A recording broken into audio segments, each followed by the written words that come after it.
Hello everyone, myself Dr. Ajit Kumar Surana, Assistant Professor, Suresh Gyanvihar University, Department of Physiotherapy. Today we are discussing about one of the disease named motor neuron disease,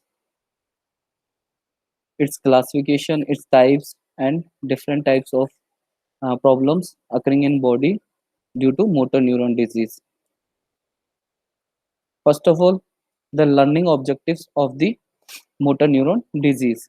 Learning objectives of the motor neuron disease are: first, it is classify motor neuron disease, the types of motor neuron disease, the clinical features of motor neuron disease, treatment of motor neuron disease, and how motor neuron disease affect the body. These are the learning objectives of the motor neuron disease. Now, the introduction of the motor neuron. First, the introduction of the motor neuron disease. Motor neuron disease are a group of conditions that cause the nerve in the spine and brain to lose function over time. Motor neuron disease are these are a group of conditions. They cause the nerves in the spine and brain to lose function over time. They are rare but severe form of neurodegenerative disease.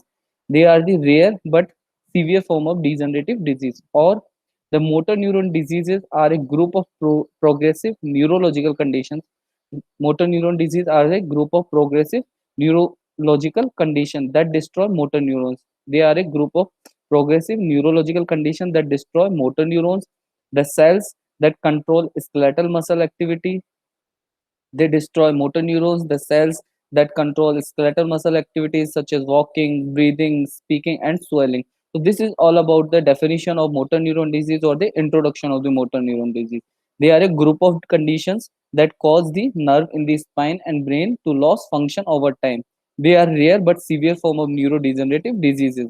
Or motor neuron disease are a group of progressive neurological disorders. They are a group of progressive neurological disorder that cause destroy motor neurons, the cells that control skeletal muscle activities such as walking, breathing, speaking, and the swelling. Now, the classification of the motor neuron disease. They are of UMN, LMN, and UMN and LMN type. UMN means upper motor neuron disease. Upper motor neuron disease are the primary lateral sclerosis, and LMN means spinal muscular atrophy, progressive muscular atrophy, or UMN and LMN type of amyotrophic lateral sclerosis. This is the classification of the motor neuron disease. They are upper motor neuron lesion, lower motor neuron lesion, upper motor and lower motor neuron. In upper motor neuron lesions, there are primary lateral sclerosis. In lower motor neuron, there is spinal muscular atrophy, progressive muscular atrophy, and upper and lower motor neuron, there is amyotrophic lateral sclerosis. Now, the types of motor neuron disease. There are mainly four types of motor neuron disease. Like first one is ALS or amyotrophic uh, lateral sclerosis. Second one is progressive bulbar palsy. Third one is the primary lateral sclerosis, and fourth one is the progressive muscular atrophy. These are the types of motor neuron disease. First one is the ALS or amyotrophic lateral sclerosis, progressive bulbar palsy, primary lateral sclerosis, and the progressive muscular atrophy. Now, first one is the amyotrophic lateral sclerosis. This is one of the most common condition in the motor neuron disease, amyotrophic lateral sclerosis. Amyotrophic lateral sclerosis, it is also called as Charcot disease. It is also called as Charcot disease or motor neuron disease or Lewis Gehrig disease. Amyotrophic lateral sclerosis it is also called as Charcot disease, motor neuron disease, or the Loeys Guinness disease. Amyotrophic lateral sclerosis it is first described by Jean Martin Charcot in 89, due to which its name is Charcot disease because it is first described by Jean Martin Charcot in 1869. Now, the neurodegenerative disorder of the undetermined etiology. This is a neurodegenerative disorder of undetermined etiology. It has an undetermined etiology, unknown etiology, or it is a neurodegenerative disorder. In amyotrophic lateral sclerosis, primarily affect the motor neurons. Primarily, they affect the motor neuron cells population in the motor cortex. Primarily, they affect the motor neuron cell population in the motor cortex, brainstem, and the spinal cord. Primarily, they affect motor neuron cells population in the motor cortex, brainstem, and the spinal cord. progressively disease. Now the amyotrophic lateral, they progressively disease with most patient eventually succumb to respiratory failure. Now 5 to 10% cases are familial, most common inherited AD. 5 to 10% cases are familial and they are most common inherited AD. So this is the all about the amyotrophic lateral sclerosis. Means it is also called a Charcot disease, motor neuron disease, or Loeys Guillain disease, because it is first described by a Jean Martin Charcot in 1869. It is a neurodegenerative disorder. It is a neurodegenerative disorder of under terminal undetermined etiology. Now, amyotrophic lateral, it is first affect the motor neuron cell population in the motor cortex, brainstem, and the spinal cord. Progressively, disease with most patients eventually is come to succumb to respiratory failure. 5 to 10% cases are familiar. The most common inherited AD. Now, in sporadic spinal ALS, or in sporadic spinal amyotrophic lateral sclerosis, the female ratio between male and female ratio is 1.2 to 1.4 is to 1. The male and female ratio is 1.2 to 1.4 is to 1. Slight female preponderance in bulbar onset variety. Slight female preponderance in bulbar onset variety. The mean age of onset of the amyotrophic lateral sclerosis is 43 to 52 years in the familial. The mean age of onset in 43 to 53 in familial, and in 58 to 63 years in sporadic cases of amyotrophic lateral sclerosis. Now the mean disease duration from mean disease duration from symptom onset to death is approx 3 years. Now the mean disease duration from the symptoms of amyotrophic lateral sclerosis onset to death is approx 3 years. Roughly 1 in 5 patients survive to 5 years. Roughly 1 in 5 patients they are survives to 5 years, and 1 in 10 patients survives to 10 years. Now, smoking appears to be an independent risk factor for sporadic ALS. Hermano 2009. Smoking appears to be an independent risk factor for the sporadic ALS or amyotrophic lateral sclerosis. So this is the in sporadic spinal ALS, the male female ratio is 1.2 to 1.4 is to 1, and slight female preponderance in bulbar onset variety. The mean age of onset is 43 to 52 years. 43 to 52 years in familial, and 58 to 63 years in sporadic cases of ALS. Now, the mean disease duration from symptoms onset to death is approx 3 years. Roughly 1 in 5 patients survives to 5 years, and in 1 in 10 patients survive for 10 years. Now, smoking appears to be an independent risk factor for the sporadic ALS. Now, the pathophysiology processes in ALS, pathophysiological processes in amyotrophic lateral sclerosis. They are the excitotoxicity. Excitotoxicity means excessive postsynaptic glutamate induced stimulation. Excessive postsynaptic glutamase. They induce stimulation of glutamate receptors. They induce the stimulation of glutamate receptors such as NMDA and AMPA. Receptors such as NMDA and AMPA. They cause massive calcium influx, due to which they cause massive calcium influx, or due to a massive calcium influx, nitric acid formation, neuronal death may occur. So this is the excitotoxicity. First one is the excitotoxicity. In excitotoxicity, there is excessive postsynaptic glutamate induced stimulation of uh, glutamate receptors such as NMDA and AMPA, due to which massive calcium influx may occur, due to which nitric acid formation, neuronal death may occur. Now, second one is the oxidative stress. In oxidative stress, fibroblast culture from MND patients show increased sensitivity to oxidative damage. When fibroblast culture from MND patient shows fibroblast culture in motor neuron disease patient, they shows the increased sensitivity to oxidative damage, due to which accumulation of free oxygen, there is a accumulation of free oxygen species, due to cell death. Now, third one is the mitochondrial defect. Mitochondrial defect, abnormalities of the mitochondrial morphology and the biochemical reported in sporadic MND patient. In mitochondrial disease, there is abnormality of mitochondrial abnormalities of the mitochondrial morphology and the biochemistry reported in sporadic MND patient in SODI transgenic means and in cellular models in SOD1 transgenic means and in cellular models. Now, fourth one is the impaired axonal transport. Impaired axonal transport reported in transgenic means. Axonal transport, they are reported in the transgenic means. Now the abnormal neurofilament aggregations. They have abnormal neurofilament aggregations. Next is the protein aggregation. Protein aggregation in intracellular incursion have been observed in MND. There is intracellular incursions have been observed in MND. Incursion have been observed in MND. The evidence is still unclear. The evidence is still unclear if their protein are toxic or beneficial to the cells. In protein aggregation, there is intracellular incursions have been observed in MNDs, and the evidence is still unclear if these proteins are toxic or beneficial to the cell. The second one is the inflammatory dysfunction. In the inflammatory dysfunction, evidence suggests the possibility of an inflammatory process. Evidences they suggest the possibility of an inflammatory processes. In inflammatory dysfunction, evidence suggests the possibility of inflammatory process. Now, deficits in neurotropic factors, deficit in neurotropic factors and dysfunction of the signaling pathway. Now, deficits in level of the neurotropic factors.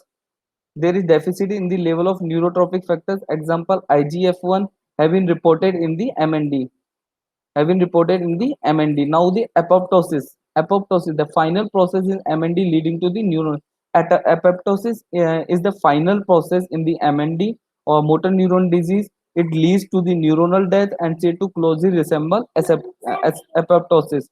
The final process in MNDs leading to the neuronal death is said to be closely resemble apoptosis, and markers of apoptosis have been detected in the later stage. And the markers of the apoptosis have been detected in the lateral stage of disease and the animal models.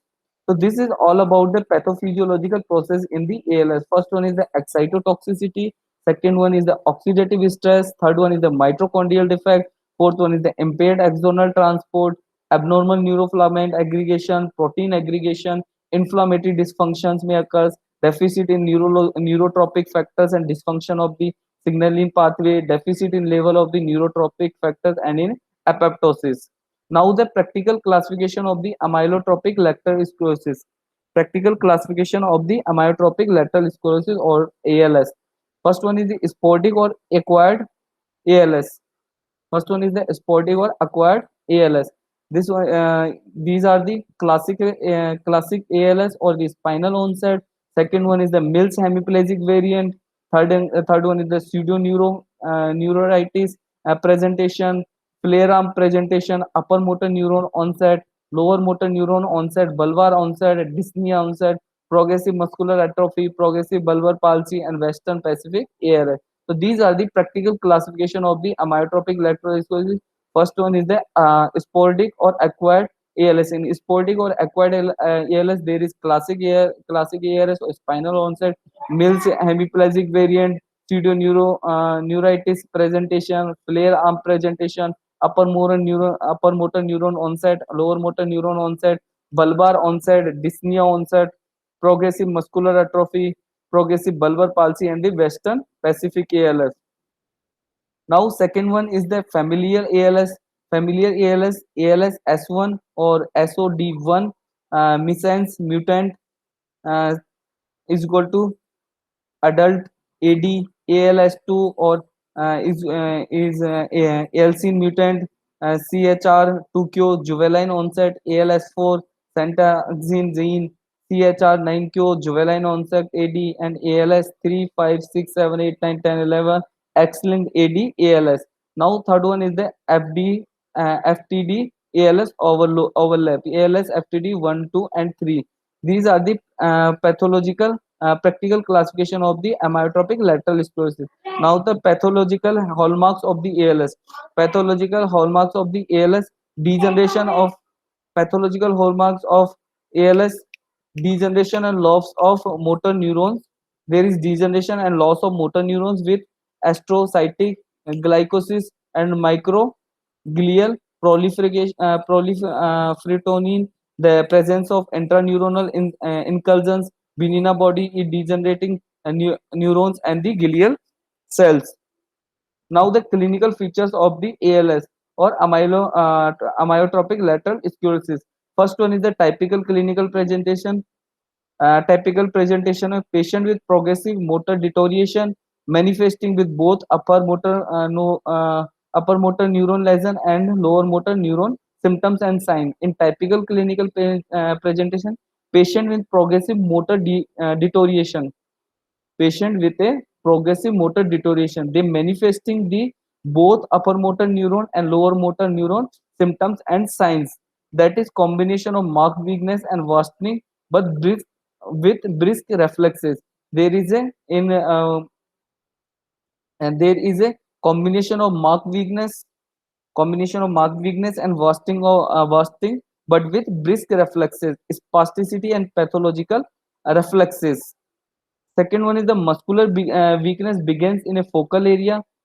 Muscle weakness, it begins in a focal area before involving contiguous muscles in same region and then in another region. So may resemble focal mononeuropathy or pseudoneuritic or flare-like presentation.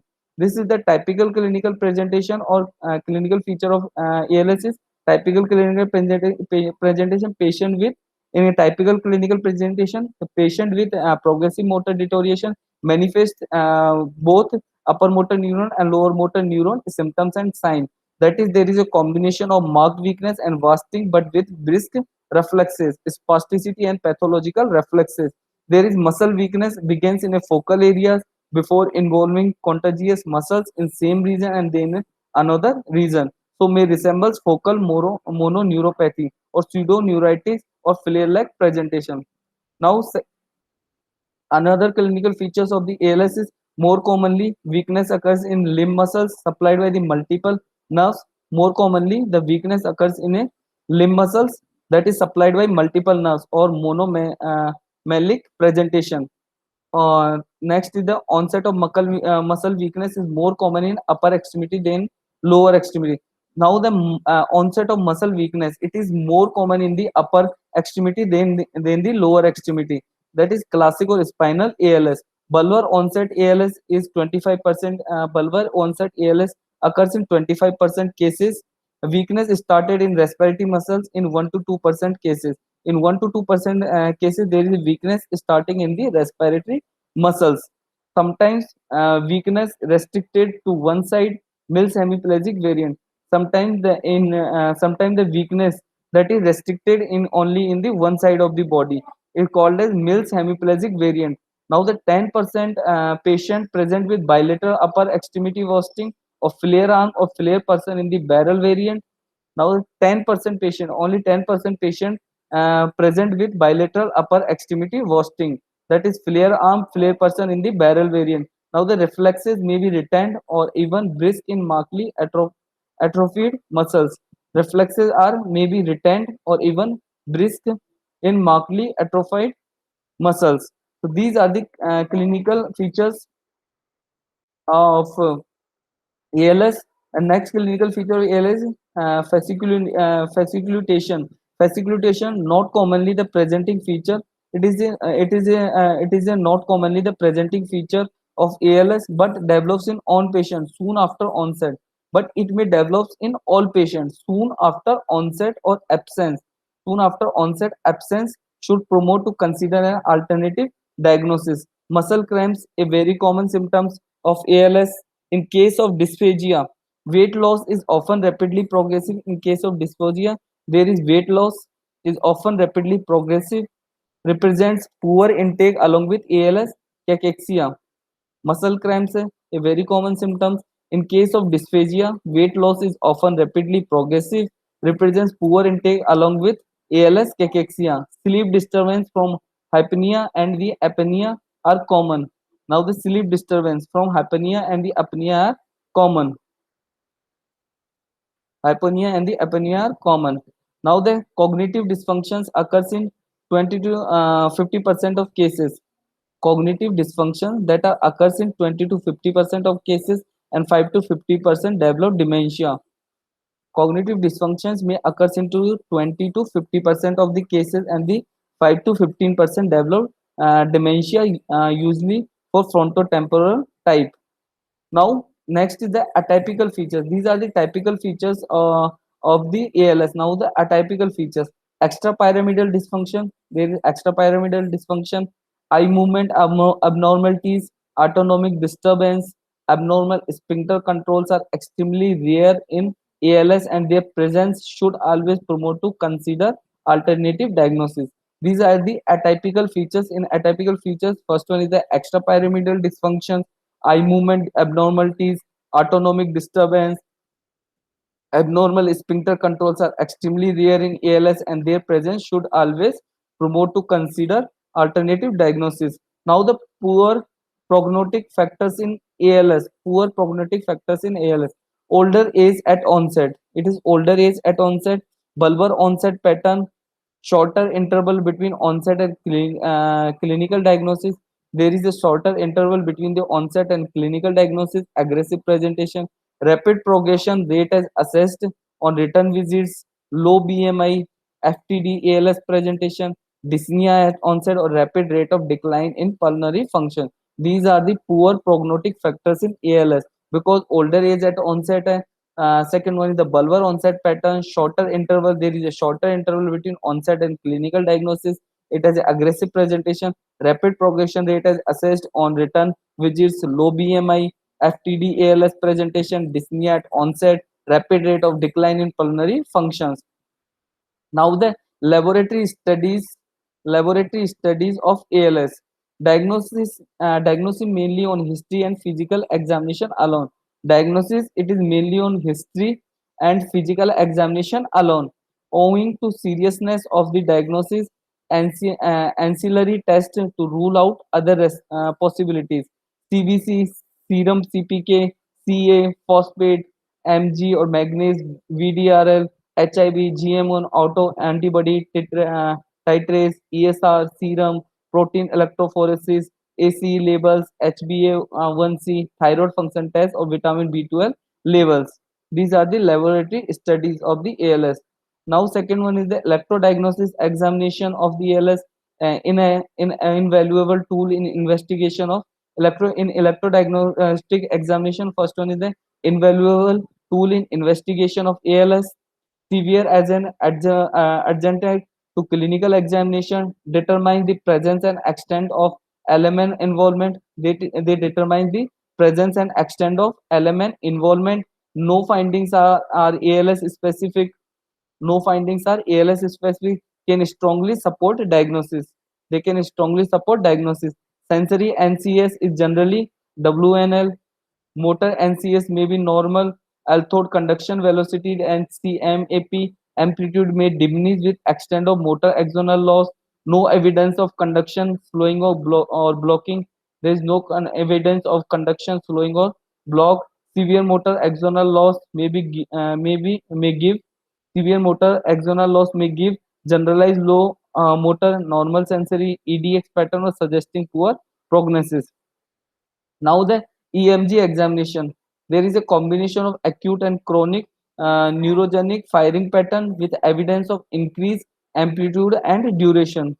There is a combination of acute and chronic neurogenic firing pattern. Combination of acute and chronic neurogenic firing pattern with evidence of increased amplitude and duration. Polyphasic motor unit. Now, changes are widespread, not limited to any single route or peripheral nerve distribution. Changes are widespread and no limited to any single route or peripheral nerve disturbance. Facilitation potential are common in EMG examination. Recent Awaji-Shima algorithm for neurophysiological diagnosis of suspected ALS stresses the importance of facilitation potential as an evidence of acute denervation. Now, split hand phenomena. Split hand phenomena. The patient in split hand phenomena, in some patient, EDX reveals severe changes in muscles of severe changes in muscles of lateral medial hand. Lateral hand EDX reveals severe changes in the muscles of lateral hand, thenar eminence, but relative sparing of medial hand or hypothenar eminence. EDX studies should be carried out in 3 of the 4 regions of the neurexis. EDX studies they should be carried out in 3 of 4 regions of neurexis: bulbar, cervical, thoracic, and the lumbodacral. Now, neuroimaging to rule out other causes. Neuroimaging to rule out other causes. Erect forced vital capacity, most commonly measure index of pulmonary function in ALS. Supine FVC, more accurate assessment of the diaphragmatic weakness. So these are the split hand phenomena. Maximal inspiratory pressure and the nocturnal oximetry. There is maximal inspiratory pressure and nocturnal oximetry, more effective for estimation of nocturnal hypoventilation. It is more effective for estimation of nocturnal hypoventilation. Transdiaphragmatic sniff pressure, transdiaphragmatic sniff pressure or sniff PDI and sniff nasal pressure. They are useful indicator of hypercapnia and the nocturnal hypoxemia. Trans diaphragmatic sniff pressure or sniff PDI and the sniff nasal pressure, they are useful indicator of hypercapnia and the nocturnal hypoxemia. Diagnostic, now the diagnostic criteria for the clinical diagnosis of the ALS. There is definite ALS upper motor neuron and lower motor neuron sign in at least 3 regions. Upper motor and lower motor neuron signs in at least 3 regions: bulbar and 2 spinal region or 3 spinal region without bulbar. Probable ALS upper motor and lower motor neuron sign in 2 regions with some UMN signs, rostral to LMN signs. Now third one is the probable ALS lab supported UMN and LMN signs in 1 region with UMN signs along in another region and EMG evidence of involvement in at least 2 limbs. Now possible ALS UMN and LMN sign in 1 region or UMN sign along in 2 or more region or element sign are rostral to UMN sign. Now the familial ALS or lab supported.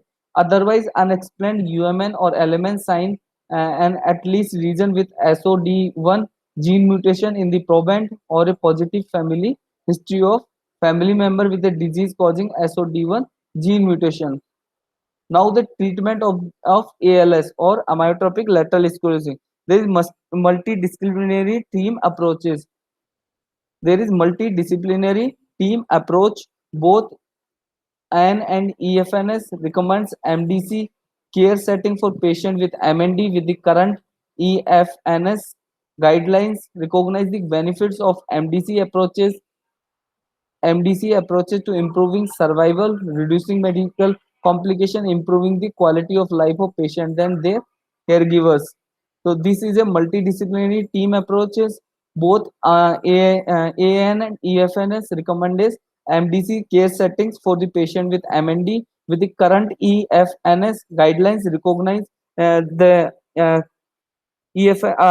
according to EFNS guidelines, they recognize the benefits of MDC approaches, improving survival, reducing medical complications, and improving the quality of life of patients and their caregivers. These are the multidisciplinary clinical team.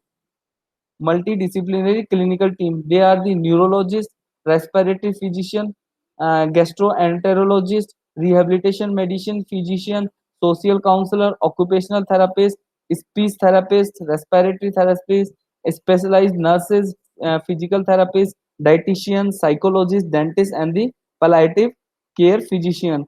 So this is the multidisciplinary clinic team. They are the neurologist, respiratory physician, gastroenterologist, rehabilitation medicine physician, social counselor, occupational therapist, speech therapist, respiratory therapist, specialized nurse, physical therapist, dietitian, psychologist, dental, and the palliative care physician. Now the treatment of ALS. Uh, Pharmacological treatment of ALS. The drug used in the treatment of ALS is Riluzole. Riluzole only FDA approaches drug in 1996. Riluzole, it is only FDA approved drugs in 1996.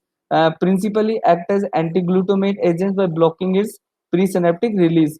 Riluzole, they are principally act as a anti-glutamate agent. They are act as a anti-glutamate agent by blocking its presynaptic release. This slows the disease progression but does not stop the underlying disorder.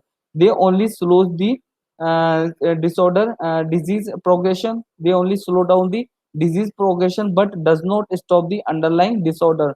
Now studies show significantly longer survival benefit with riluzole. Studies show there significantly longer survival benefit with riluzole 50 mg compared to the placebo. This proportionally beneficial in bulbar onset disease and in elderly. 100 mg riluzole results in 9% increase in the probability of survival for 1 year and prolonged median survival by 2 to 3 months when taken for 18 months. 100 mg riluzole results in they increase 9% probability of survival for 1 year and prolongs median survival by 2 to 3 months when taken for 18 months. Side effects of the riluzole are the fatigue, gastrointestinal upset, dizziness, dearrence or dearrence LFTs. These are the side effects of riluzole. They have fatigue, GI upset, dizziness, dearrangement, or LFTs. To minimize side effects, recommended to start with 50 ml. To minimize the side effects of the riluzole, we recommended the dose with we recommended to start the dose with 50 mg daily in evening and increase to twice a day dose after 1 to 2 weeks.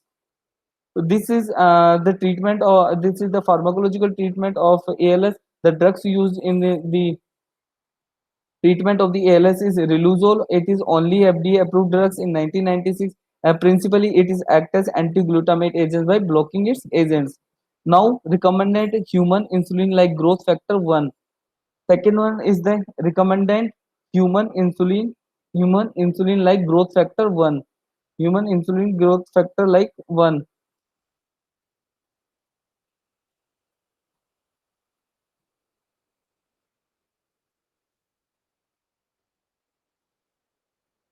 Recommended human insulin like growth factor 1 has been proposed as modified drug therapy in MND. It is proposed as a modified drug therapy in MND follows its ability to promote following its ability. It is a modified drug therapy in MNDs following its ability to they promote spinal motor neuron survival after excitatory amino acid induced death in animal models. So, the recommended human insulin like growth factors, it is proposed as a modified drug therapy in MNDs. It is following its ability to promote spinal motor neuron survival after excitatory amino acid induced death in animal models. A Cochrane review of the benefits of recommended human insulin like growth factor 1 on disease progression using 3 studies involving 399 MND patients observed low quantity evidence of improved QOL scored at 9 months with no impact on survival. Now, next treatment of the ALS is physical rehabilitation. Physical rehabilitation, first is the goal of the physical rehabilitation. Goal of the physical rehabilitation. The goal of the physical rehabilitation, they improve patient ability to carry out ADLs, active daily life. They improve the patient ability to carry out active daily lives for as long as possible without causing undue physical or the emotional stress. The main goal of the physical rehabilitation is they improve the ability to carry out ADL for as long as possible without carrying undue physical or emotional stress. Second, they also prevent complications secondary to disuse and immobilization. They also prevent the complications secondary to disuse and immobilization. Example, frozen shoulder. Now, the occupational therapist, an important member of ALS care team. Occupational therapists, they are the important member of ALS care team. Various assistive and adaptive decided to improve mobility and comfort. Various assistive and the adaptive devices, they to improve mobility and comfort and help carry out ADL like walkers, wheelchair, splint, etc. Now the evaluation of home environment and customized home equipments. They evaluate the home environment and customize home equipments. So this is the physical rehabilitation, the work of physical rehabilitation. First, the goal of physical rehabilitation, they improve patient ability to carry out ADLs for as long as possible without causing undue physical or emotional stress. Second, also prevent complications secondary to disuse or immobilization. Example, frozen shoulder occupational therapy. It is an important member of ALS care team. Various assistive and adaptive devices to improve mobility and comfort and help carry out ADL factors, walker, wheelchair, sprint, etc. Now the evaluation of home environment and customize. They evaluate the home environment and customize home equipment. Now the second one, the speech and communication management. Speech and communication management. Speech and communication dysfunction, one of the most serious factor reducing quality of the life. It is one of the most serious factor. Speech and communication dysfunction is one of the most serious factor the reducing quality of the life. Now the role of speech pathologist or therapist, role of speech pathology therapist to assess speech and communication soon after diagnosis is established. The role of speech pathologist to assess speech and communication soon after diagnosis is established. Now the aim of the speech and communication management is they maintain independent communication as long as possible. They maintain the independent communication as long as the possible. Now the energy conservation techniques, conservation techniques, non-verbal techniques like gestures, body language, non-verbal techniques like gestures, body language, assistive and the augmentative devices. Assistive and the augmentative devices are used for the speech and communication management. These are the alphabet, picture board to voice synthesizers. Now, next is the nutritional care. Nutritional care, dyspnea may occur in MND due to loss of coordination. Dysphagia may occur in the MND or motor neuron disease. It is mainly due to the loss of coordination, weakness of muscle of mastication, loss of coordination, weakness of muscle mastication, tongue and impaired swelling. The dysphagia may occur in MND due to the loss of coordination, the weakness of the muscle of mastication, tongue and impaired swelling. Complicated by weight loss, they are complicated by weight loss, distressing choking, they are complicated by they are complicated by weight loss, distressing choking, prolonged effortful meal times, frequent aspiration, increased risk of chest infection. Now malnutrition, possibly malnutrition positively corrected with a shortened survival rate, with shortened survival rate and is poor prognostic factors. Poor prognostic factors. So nutritional assessment to be done. So nutritional assessment So nutritional assessment to be done by an experienced dietitian on every visit. Initially, patient advised to change form and texture of food and use a high caloric food supplements. In the later stage, feeding can through nasogastric tube or gastrostomy incision. Tube or gastrostomy incision. Now, guidelines of both the AAN and EFN recommend the use of gastrostomy in MNDs.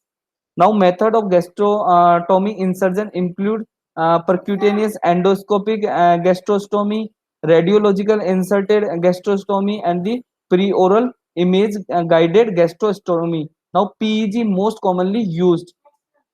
Now PEG improve PEG. It improve quality of life and prolong survival. It improve the quality of life and prolong survival. Helps in maintaining weight or BMI. They are helpful in maintaining weight or BMI, although a simple procedure but may complicate due to impending respiratory failure. Although it is a simple procedure but may complicate, but it is complicated due to impending respiratory failure. Guidelines advocate PEG tube placement in the consenting patient with dysphagia who seated predicted FVC is greater than 50%, but may also perform in patient with VC that is less than 50% if NIIPV is also used during the procedure. Now the radiological insertion, gastrostomy and the percutaneous radiological gastrostomy are alternative approaches. Now the purpose of internal feeding is to provide calories and fluid. Purpose of internal feeding, it is to provide calories or fluid. If recurrent aspiration of the PEG contents, if recurrent aspiration PEG content, they cause percutaneous internal jejunostomy should be done. Now the respiratory care. Respiratory failure, most common cause of death in the ALS. Respiratory failure, it is the most common cause of death in the ALS. Denervation weakness of the respiratory muscles result in ineffective cough. If there is any denervation weakness of, if there is denervation weakness of the respiratory muscles, there is result in ineffective cough, retention of the secretion and the hypoventilations, and it is an important determinant of QOL. Onset of the respiratory impairment is marked by sleep disorder breathing. Onset of respiratory impairment, it is mainly marked by sleep disorder breathing with results in early morning headache, non-refreshing sleep, daytime somnolence, dyspnea, orthopnea, poor concentration, and the fatigue.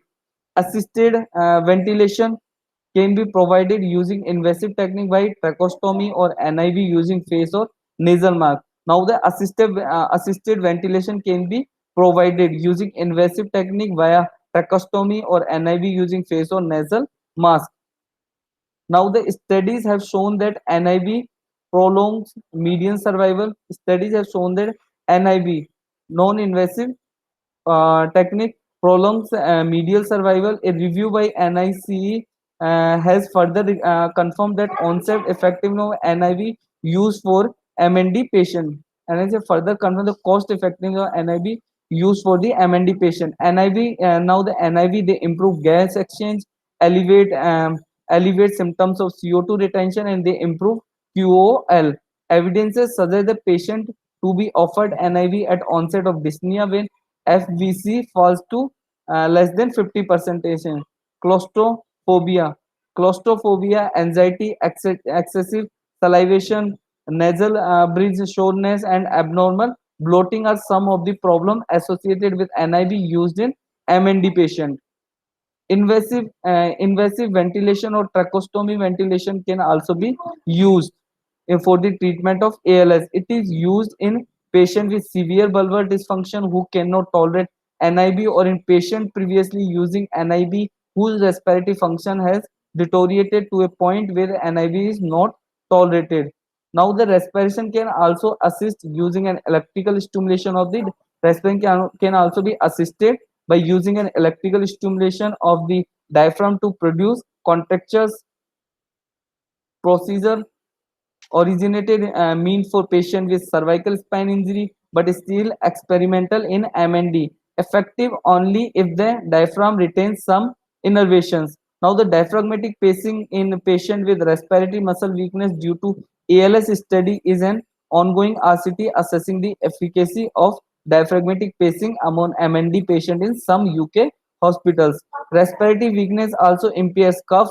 They may cause results in recurrent chest infection, which is the leading cause of hospitalization in MNDs. The strength of the patient cough is assessed with a peak flow meter and reported as suboptimal if the peak cough flow is less than 270 per minute. Now, cough may be augmented using intensive physiotherapy and maneuver like tussive squeeze and mechanical in exsufflator. Evidence of MIE is weak, but it has been suggested that it could be effective in MND patient for cough management. Patient and family members should be counseled that all forms of ALS will eventually end by ventilatory failure. Patients should be made aware that although ventilator via tracheostomy may indefinitely prolong the life, there is no effect on disease itself. Now, other symptomatic management like siluria, excessive salivation in common in MND as bulbar. Uh, Siluria means excessive salivation is excessive salivation. It is common in MNDs as bulbar dysfunction worsens and can be embarrassing or result in aspiration. Amitriptyline, atropine, butylene toxic type B, and external irradiation of the salivary gland have all been tried in control of siluria. A double-blind control tried BTX-B injected into the parotid and the mandibular gland of 20 patients with refractory filariasis achieved 82% reported improvement compared to 38% among those who received placebo at 2 months. Now, pseudobulbar effect observed pseudobulbar effect observed in up to 50% of MND patients. Warning, weeping, and laughing are the characteristic presentation. Pseudobulbar effect has a negative impact on QOL. Small placebo-controlled trials and case series has observed the effectiveness of SL, SSRI, and TCA in control these symptoms. Now, the cramps is one of the common problems, usually troublesome, particularly at night. A RCT failure failed to support the efficacy of transcannabinoids in treating moderate to severe cramps. A small open-label pilot study confirmed that levetiracetam is useful for treatment of cramps in MND patients. Modalities such as massage, physical exercise, hydrotherapy, heated pools, and drugs like carbamazepine, diazepam, phenytoin, and verapamil have all been tried without any conclusive evidences. EFNS recommends levetiracetam, quinine sulfate, and the physical therapy for the management of cramps in the MND. Spasticity. Physical therapy is the main treatment modality for physical therapy. It is the main treatment modality for the spasticity that it's useful established from RCTs. Patient therapy method in use include therapeutic exercises, stretching, positioning, casting, and the biofeedback. Other intervention with no control trial evidence. Other interventions with no control trial evidence include heat and cold therapy, hydrotherapy, ultrasound, electrical stimulation, and rarely surgery can be done. Intrathecal baclofen is the drug of choice in the intratable cases. Drugs such as dantrolene, tetrazepam, and the tizanidine have not been tested in MND in clinical practice but are recommended by EFNS. Non-pharmacological treatment modalities should uh, first be deployed before pharmacological interventions are introduced if symptoms do not improve. These drugs should be used with caution in MND patients as they can cause depression of the respiration and worsening of weakness. Physical therapy can combine with one or more the antispastic drugs. Now, the insomnia and fatigue common in the final stage. It is common in the final stage of common in the final stage of MND, probably due to the cramps, pain, and the respiratory impairment. Amitriptyline and the zolpidem are some of the medications used in the practice without being tested. Fatigue is possibly debilitating symptom, and often and open label trial confirm the effectiveness of the modafinil in the treatment of fatigue in MND. Now the references Bradley's neurological in clinical practice, Adams and Victor principle of the neurologics, MND terms coined by the brain in 1969.